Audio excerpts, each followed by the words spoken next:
আজকে আমরা এসে গেছি সামুকতলা রোড, আলিপুরদুয়ার একটি ছোট্ট গ্রাম, যে গ্রামে আমার মামার বাড়ি। মামা, মামি, দিদা এবং ভাই বোনেরা এখানে থাকে। আমার শৈশবের এই স্মৃতিগুলো আমি আমার জীবন থেকে কখনোই দূর হতে দিই না।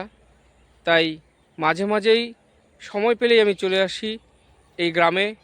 এই গ্রামের এই পরিবেশ, আমার স্মৃতি, আমার শৈশব, সমস্ত কিছু আমার একে মনে পড়ে যায়। আপনারাও এই গ্রাম্য পরিবেশ উপভোগ করতে ভুলবেন না। দেখবেন কত সুন্দর এই গ্রামের পরিবেশ, যেখানে কোনো কোলাহল নেই, শুধুই শান্তি আর এই প্রকৃতির অপরূপ রূপ। পেছনে ভুট্টা ক্ষেত, আর এই হচ্ছে আপনার টমেটোর ক্ষেত। এই যে দেখুন, এখন আমি টমেটো বাড়তে বলছি, এটা ভালো না, ভালো টমেটোই পাচ্ছি না, কি করব দেখি। না, এটা পচা।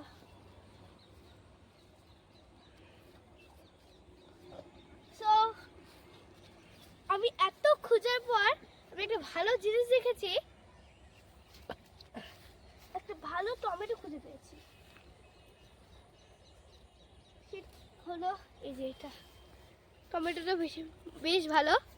সো আমি এত দেখার পর একটা একটা গুপ্ত জিনিস দেখেছি। দেখো, এখানে টমেটো।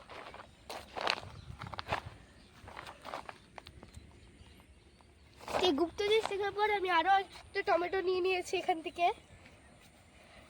তারপর আমি এখন বাড়ি যেতে চলেছি।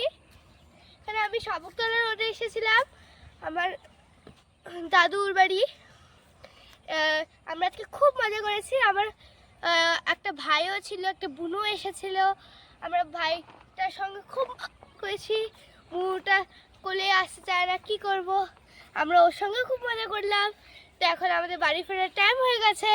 By friend.